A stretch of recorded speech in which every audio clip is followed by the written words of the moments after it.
Hey everyone, welcome and welcome back to our channel. तो आज की इस वीडियो में हम स्टार्ट करने वाले हैं वैदिक पीरियड का पार्ट 2। आज इसमें हम कंप्लीट करेंगे वेद, उपनिषद और ब्राह्मण, अनेरक ये क्या होते हैं और सभी वेद्स के बारे में डिटेल में एक्सप्लेनेशंस देखेंगे।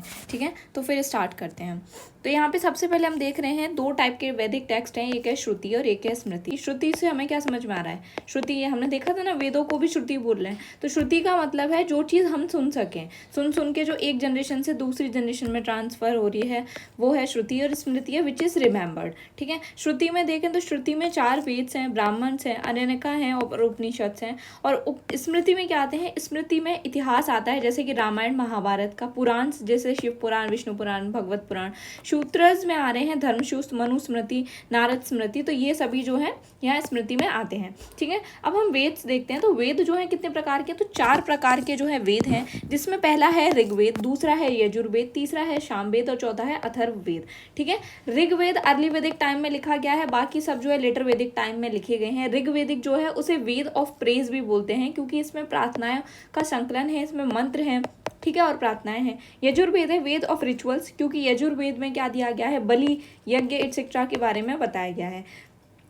सामवेद में क्या है? सामवेद को म्यूजिक का वेद भी बोलते हैं, इसमें संगीत के बारे में काफ़ी चीज़ें बताई गई, इस वजह से सामवेद को फादर ऑफ इंडियन म्यूजिक भी कहा जाता है। ठीक है, उसके बाद अथर्ववेद है, जिसमें चैंट्स वगैरह दिए गए हैं, इसमें जादू टोना के बारे में बताया गया है, इसमें आयुर्वेद के बारे में भी बताया गया है। ठीक है, अब आगे हम देखते हैं सब डिवीजन ऑफ ईच वेद। अब जो हर वेद है, हर वेद को इस तरीके से 4 कैटेगरीज में डिवाइड किया गया है, जिसमें है संहिता, पहला पार्ट है संहिता, दूसरा है ब्राह्मणास, अरण्यकास और उपनिषद। संहिता में क्या होते हैं? हाइम्स होते हैं, यानी कि मंत्र होते हैं, और ब्राह्मणास में क्या होते हैं? रिचुअल्स होते हैं, यानी कि वेद को बहुत अच्छे से और समझने के लिए इनका फर्दर जो है इनका क्लासिफिकेशन किया गया है। उसके बाद अरण्यकास है, अरण्यकास में और थ्योरीज हैं, और उपनिषद में क्या है? उपनिषद में और भी फिलोसफीज दी गई हैं। अच्छा, ये जो ऋग्वेद है, इसको लिखा गया था तो किस स्क्रिप्ट में लिखा गया? तो ब्राह्मी स्क्रिप्ट में जो है इसको लिखा गया है। सबसे पहले हम स्टार्ट कर रहे हैं ऋग्वेद से। तो ऋग्वेद जो है इसको बुक ऑफ मंत्रा भी कहते हैं, क्योंकि इसमें मेनली क्या है? मंत्र और प्रार्थनाएं हैं।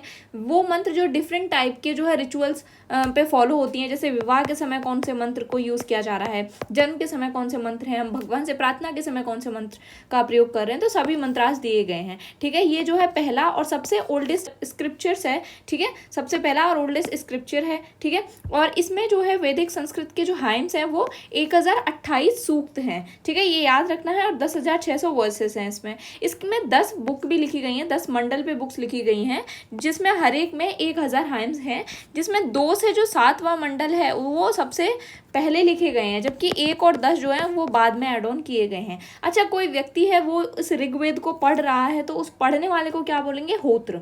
ठीक है, क्या बोलते हैं? होत्र। इंपॉर्टेंट है, याद रखना है। ठीक है, अब आगे हम देखते हैं कि ऋग्वेद में हमने अभी देखा कि 2 से जो 7वां मंडल है वो सबसे अर्लीस्ट है। उसके अलावा 3rd मंडल में एक इंपॉर्टेंट चीज आती है, जिसमें क्या है? 3rd मंडल में है आपका गायत्री मंत्र, जो कि रिटन बाय किसके द्वारा है? विश्वामित्र जी के द्वारा लिखा गया है। किस मंडल में लिखा है? 3rd मंडल में। 7वें मंडल में हम जो है, जो पुरुषाणी नदी पर जो युद्ध हुआ था, जो हमने लास्ट सेशन में पढ़ा था, पंचजन युद्ध, दशयज्ञ पुत्र, ठीक, दशयज्ञ वॉर जो हमने देखा था, सो वो वॉर 7th मंडल में दे रखा है। 10वें मंडल में पुरुष सूक्त के बारे में दिया गया है। पुरुष सूक्त में जो है 4 वर्ण का वर्णन किया गया है। ठीक है, और ये जो है सबसे पहले वैसे वर्णन जबालोपनिषद में भी मिलता है वर्णास के बारे में। ठीक है, यहाँ पे जो है जज के बारे में कोई भी चीज़ डिस्क्राइब नहीं करी गई है, याद रखना है। 9वां मंडल जो है वो सोम को समर्पित है। हमने लास्ट क्लास में देखा था सोम क्या थे? सोम एक वनस्पति के देवता थे, और सोम एक प्लांट भी पाया जाता है, जिसका देवतागण क्या करते थे? पान करते थे। तो सोम जो है 9th मंडल है सोम को लेके, और इसमें 114 सूक्त जो है वो सोम के ऊपर दिए गए हैं। ठीक है, ब्राह्मणास में देखें तो जो ऋग्वेद है, ऋग्वेद का कौन सा ब्राह्मण है? तो बहुत इंपॉर्टेंट है, यहाँ से क्वेश्चन बनते हैं। ऋग्वेद में 2 ब्राह्मणास हैं, ऐतरेय और कौस्तुकी। ऐतरेय और कौस्तुकी। ऐतरेय ब्राह्मण में ही जो लड़की है, यदि कोई लड़की चाइल्ड है, लड़की का जन्म होता है, तो उसके जन्म को जो है चिंता का कारण मानते हैं। ठीक है, यहाँ पे जो है ऋग्वेद में नदियों के बारे में भी डिस्क्राइब किया है, 19 नदियों के बारे में डिस्क्राइब किया है। यहाँ पे 4 नदी जो है अफगानिस्तान की है, जिसमें कुभाक, कुर्मो, गोमल और स्वास्तु है। यमुना का 3 बार जिक्र किया गया है, गंगा का 1 बार जिक्र किया गया है, और बहुत ज्यादा डिस्क्राइब जो जिस नदी का बार बार यहाँ पे उल्लेख किया गया है वो है सिंधु नदी। और सिंधु नदी को हिरण्याई नदी भी कहा जाता है। इंपॉर्टेंट है, याद रखना है। किस वजह से? इसके आर्थिक उपयोग की वजह से इसको हिरण्याई नदी कहा जाता है, इसका जो इकोनॉमिक इंपॉर्टेंस है। ठीक है, अब जो होलीएस्ट है, सबसे पवित्र नदी जो मानी है ऋग्वेद में, वो सरस्वती को माना है, और सरस्वती को इसीलिए नदी तमा, देवी तमा और माते तमा भी कहा जाता है। ठीक है, तो याद रखना है। आगे हम देखते हैं कि यहाँ पे जो 19 नदियों के नाम का उल्लेख किया गया है वो ऋग्वेद के किस सूक्त में है, नदी सूक्त में दिया गया है। यहाँ पे कश्मीर की भी एक नदी के बारे में जिक्र किया गया है जिसका नाम है मरुद्वृथा। ठीक है, गंगा यमुना का रीजन जो है, अच्छा हाँ ये चीज़ इंपॉर्टेंट है, याद रखनी है। ब्रह्मर्षि क्षेत्र यदि किसी को बोलते हैं तो ब्रह्मर्षि क्षेत्र का मतलब है ये जो पोर्शन डिस्क्राइब किया गया है ऋग्वेद में वो गंगा और यमुना के फर्टाइल रीजन को बोला गया है। ठीक है, अब यहाँ पे एक चीज़ और देखते हैं, ऋग्वेद में जो सभा है और समिति है इनका डिस्क्रिप्शन किया गया है काफ़ी बार, लेकिन सभा को 8 बार उल्लेख किया गया है, समिति का 9 बार उल्लेख किया गया है। इसका मतलब समिति का उल्लेख अधिक किया गया है। यहाँ पे इंद्र का 250 बार उल्लेख किया गया है, यानी कि सर्वाधिक उल्लेखित देवता कौन है ऋग्वेद में, तो वो है इंद्र, और उसके बाद है दूसरे नंबर पर सर्वाधिक उल्लेखित अग्नि, जो कि 200 बार जो है इनको डिस्क्राइब किया गया है। ठीक है, तो ऋग्वेद में हमने यहाँ देखा। अब हम आगे देखते हैं यहाँ पे यजुर्वेद। ठीक है, यजुर्वेद को तो बुक ऑफ रिचुअल्स कहते हैं क्योंकि यहाँ पे काफ़ी सारे रिचुअल्स के बारे में डिस्क्राइब किया गया है, जैसे कि बलि के बारे में, यज्ञ के बारे में काफ़ी सारी चीज़ें बताई गई हैं। ठीक है, अब जो यहाँ पे मोस्टली सैक्रिफाइसेस के बारे में ही है। ठीक है, एक चीज़ जो हमें याद रखनी है, जैसे कि हमने लास्ट स्लाइड में देखा था कि ऋग्वेद को पढ़ने वाले को हम होत्र बोलते हैं, तो वैसे ही यजुर्वेद को पढ़ने वाले को क्या बोलेंगे, अथर्वयु बोलेंगे यजुर्वेद को पढ़ने वाले को। ठीक है, यजुर्वेद 2 पार्ट में डिवाइड होता है, एक तो है कृष्ण यजुर्वेद और एक है शुक्ल यजुर्वेद। ये इंपॉर्टेंट है, यहाँ पे ध्यान रखना है इसका। ठीक है, तो 2 मेन टेक्स्ट कौन से हैं यजुर्वेद के, एक है शुक्ल और एक है कृष्ण। जो शुक्ल यजुर्वेद है वो सिर्फ पद्य में है, यानी कि वो पोइट्री फॉर्म में है, सिर्फ ओनली पोइट्री। ठीक है, लेकिन कृष्ण यजुर्वेद जो है वो गद्य और पद्य दोनों में पाया जाता है। अब शुक्ल यजुर्वेद को 2 पार्ट्स में डिवाइड किया जाता है, जिसमें है मध्याह्न दिन और कण्व। ठीक है, लेकिन कृष्ण यजुर्वेद को 4 पार्ट में आगे डिवाइड किया जा रहा है, जिसमें है तैत्तिरीय, काठक, मैत्री और कपिस्थल। ठीक है, तो 4 पार्ट्स में कृष्ण यजुर्वेद को आगे फर्दर क्लासिफाई किया जा रहा है। ठीक है, अब इनके हम देखते हैं, तो इंपॉर्टेंट जो मोस्ट इंपॉर्टेंट ब्राह्मण याद रखना है यजुर्वेद में, तो शतपथ ब्राह्मण किसका है, शुक्ल यजुर्वेद का शतपथ ब्राह्मण है, और शतपथ ब्राह्मण में भी काफ़ी सारे डिस्क्रिप्शन हमें मिले हैं जो हम आगे पढ़ेंगे।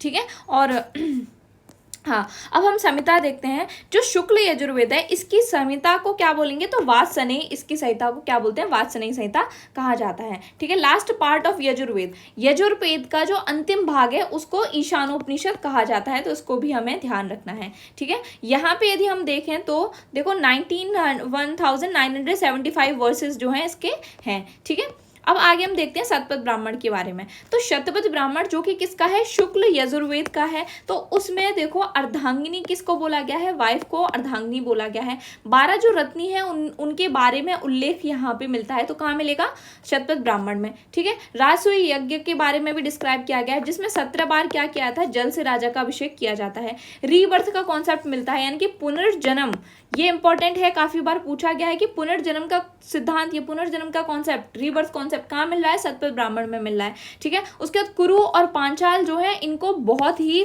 इंपॉर्टेंट बताया है, उस टाइम का एकदम बेस्ट प्लेसेस बताए हैं कुरु और पांचाल को। ठीक है, यहाँ पे एग्रीकल्चर की 4 प्रोसेसेस के बारे में वर्णन किया गया है, जिसमें है कटाई, बुवाई, जुताई और मड़ाई। ठीक है, तो यहाँ पे एक टर्म और दिया गया है जिसका मतलब है कुशीदिन। कुशीदिन कौन है, जो किसी भी व्यक्ति को लोन देता है। एक व्यक्ति है, ये यहाँ पे लोन लेने आया है, ठीक है, ये लोन मांग रहा है, तो ये इसको लोन दे रहा है, तो इसको क्या बोलेंगे, कुशीदिन। ठीक है, कुशीदिन कहा जाता है। अच्छा, इसी से रिलेटेड एक और है तैत्तिरीय ब्राह्मण। तैत्तिरीय ब्राह्मण में क्या बोला गया है कि यहाँ पे जो लोन लेता है, जैसे हम बोल रहे थे ना, यहाँ पे ये लोन दे रहा है और यहाँ पे ये क्या है, लोन मांग रहा है, तो इसको तो कुशीदिन बोल रहे हैं, लेकिन जो लोन ले रहा है उसको क्या बोलेंगे, उसको बोलेंगे कुशीद। ठीक है, क्या बोलेंगे, कुशीद। ठीक है, अब हम आगे देखते हैं सामवेद। ठीक है, सामवेद को तो बुक ऑफ चैंट बोल रहे हैं क्योंकि सामवेद जो है यहीं से म्यूजिक का ओरिजिन हुआ है। म्यूजिक के बारे में काफ़ी सारे चैंट्स हैं यहाँ पे। ठीक है, इसमें 1549 वर्सेज हैं। इसको आगे 2 सेक्शन में डिवाइड किया गया है, जिसमें एक गण और एक है अर्चिका। गण में है मेलेडीज और अर्चिका में है वर्सेज। यहाँ पे सामवेद में क्या कर रहे हैं, सामवेद में कोई भी सेक्रीफाइस हो रहा है, कोई भी यज्ञ किया जा रहा है, बलि दी जा रही है, या फिर कोई वर्शिप हो रही है, रिचुअल हो रहे हैं, तो वहाँ पे म्यूजिक जो है उसको हम देखते हैं। ठीक है, म्यूजिक के बारे में यहाँ पे दिया गया है, म्यूजिकली फॉर्म में यहाँ पे वर्सेस हैं। अब हम क्या देख रहे हैं, जैसे कि हमने देखा कि ऋग्वेद में क्या बोल रहे थे, ऋग्वेद को पढ़ने वाले को हम होत्र बोल रहे थे। उसके बाद अथर्ववेद बोल रहे थे किसको, यजुर्वेद को पढ़ने वाले को। सामवेद को पढ़ने वाले को उद्रातु बोलते हैं, उद्रातु, ठीक है, क्या बोलेंगे, उद्रातु, ठीक है। It is based on Rigveda. देखो इसके जो ऐसे बताते हैं कि इसके 75, कुछ लोग मानते हैं 75 और कुछ लोग मानते हैं 99, इतने जो हाइम्स हैं इनको छोड़ दिया जाए तो बाकी पूरा सामवेद जो है ऋग्वेद पर ही बेस्ड है। इसको फादर ऑफ इंडियन म्यूजिक भी कहा जाता है, ठीक है। इसका जो ब्राह्मण है उसको क्या बोले हैं, पंचविश। तो याद रखना है, ये काफी बार पूछा गया है कि सामवेद का जो ब्राह्मण है वो कौन है, वो है पंचविश ब्राह्मण, ठीक है। आगे हम अथर्ववेद को देखते हैं। तो अथर्ववेद जो है ये लेटेस्ट वेद है बाकी के 3 वेदों से। 11 हाइम्स और 5987 मंत्रास हैं, ठीक है। इसमें 20 कांड हैं इसके। इसको 2 टाइप में डिवाइड किया जाता है, एक तो है पेपलाद और एक है शौनक्य, ठीक है। इसका सिर्फ एक ब्राह्मण है जो याद रखना है, वो कौन सा है, गोपथ। क्या है, गोपथ ब्राह्मण किसका है, तो अथर्ववेद का गोपथ ब्राह्मण है। इसके 1200 हाइम्स जो है ऋग्वेद से ही रिलेटेड हैं, वहीं से लिए गए हैं। अथर्ववेद में सभा और समिति को ट्विन डॉटर कहा है, ठीक है। प्रजापति की 2 पुत्रियां किसको बोला है, सभा और समिति को। किस में बोला है, किस वेद में, तो अथर्ववेद में कहा गया है।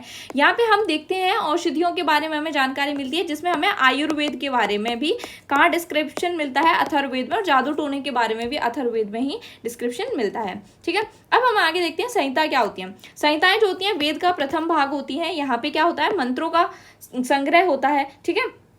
और क्या है कि यहाँ के अधिकांश मंत्र जो होते हैं वो क्या करते हैं, प्रकृति और देवता से ही रिलेटेड होते हैं, ठीक है। देवताओं की पूजा में यूज किया जाता है, प्रतीकात्मक तौर पे जो देवता माने जाते हैं, ठीक है। तो मेनली क्या रखना है, फर्स्ट पार्ट है मंत्रों का ही संग्रह होता है। यज्ञ अनुष्ठानों के समय यहाँ पे मंत्रों को यूज करते हैं, ठीक है। दूसरा है ब्राह्मणस। ब्राह्मणस जो होते हैं वो सेकेंड पार्ट होते हैं। ये किस लिए बनाए गए हैं, ब्राह्मणस मेनली बनाए गए हैं जो संहिता में जो चीजें हैं जो बहुत डिफिकल्ट हैं जिनको समझना, उनको ईजिली एक्सप्लेन करने के लिए ब्राह्मणस को ऐड किया गया है, ठीक है। ब्राह्मण का मतलब ही क्या है, इसका मतलब है प्रेयर या डिवोशन, ठीक है। अभी हम ऑलरेडी पीछे 2 ब्राह्मण पढ़ के आए थे, जिसमें हमने ऋग्वेद के ब्राह्मण में देखा था, एक तो ऐत्रेय ब्राह्मण और एक कौस्तुकी ब्राह्मण है, ठीक है। उसके पढ़ने वाले को क्या बोल रहे हैं, होत्री, हमने अभी पढ़ा था, होत्री पृष्ठ बोल रहे हैं, ठीक है। शुक्ल यजुर्वेद में हमने देखा था शतपथ ब्राह्मणास है, ठीक है। गौपथ ब्राह्मण किसका है, अथर्ववेद का गौपथ ब्राह्मण है, ठीक है। अब हम देख रहे हैं अरण्यकाश। सो अरण्यकाश जो है 3rd पार्ट है वेद का। अरण्यका का मतलब होता है फॉरेस्ट बुक, ऐसी पुस्तकें जो कहाँ जाके लिखी गई हैं, फॉरेस्ट में। सो ये किसके द्वारा डेवलप की गई हैं, ऐसे हर्मिट्स के द्वारा जो जंगलों में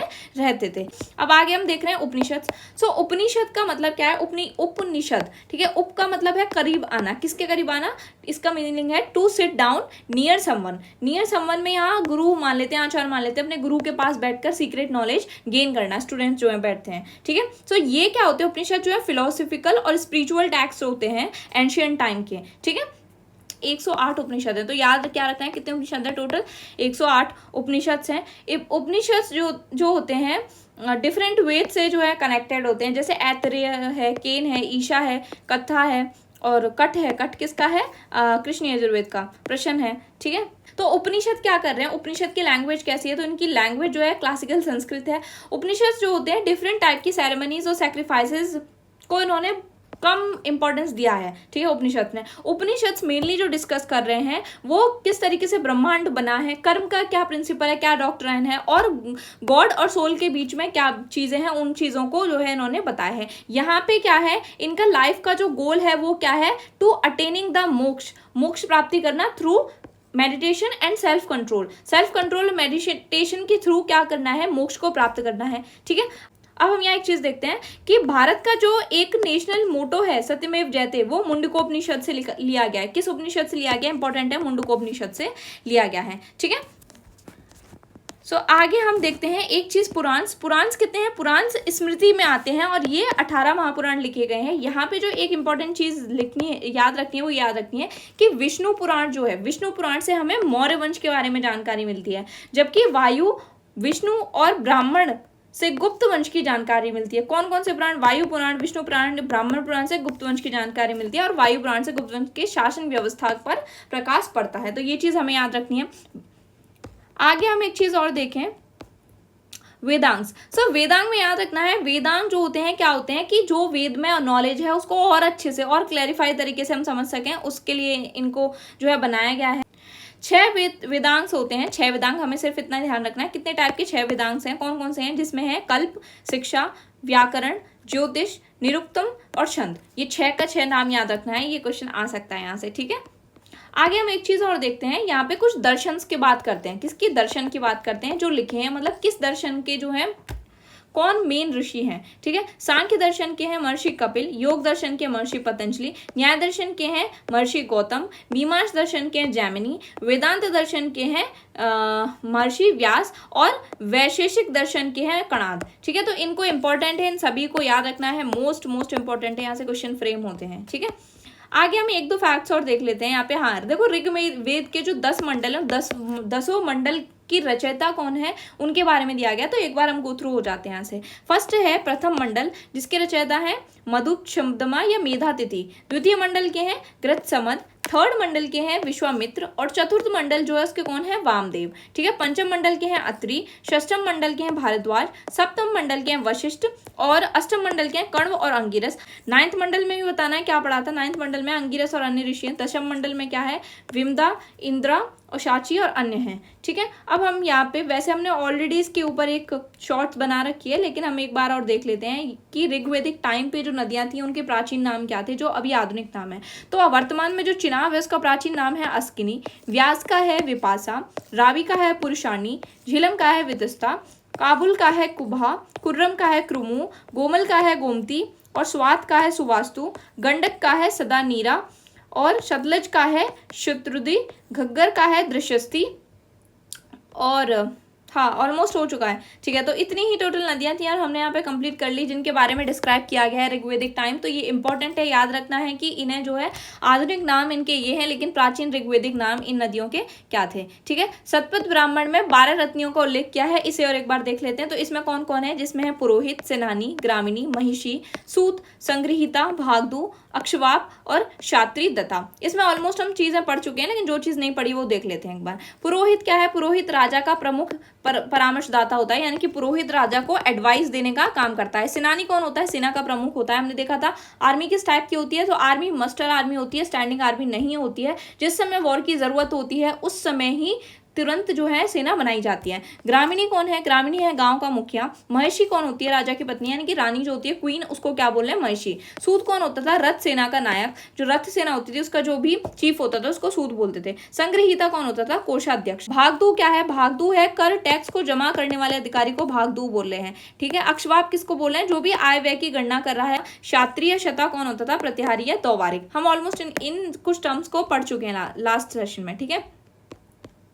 सो इस तरीके से हमने यहाँ पे पूरा ये कंप्लीट किया। तो ये लास्ट सेशन था इसका, वैदिक पीरियड का लास्ट सेशन था, जो वैदिक लिटरेचर से रिलेटेड कुछ बचा हुआ था। अब नेक्स्ट सेशन में हम मोस्ट प्रोबेबली इससे रिलेटेड क्वेश्चंस आंसर सीरीज लेके आने वाले हैं। इससे रिलेटेड जो भी PYQs हैं उनको करने की कोशिश करेंगे। सो आई होप आपको ये सेशन अच्छा लगा हो। If you find this video useful then please like, comment, share and subscribe our channel and thank you for watching.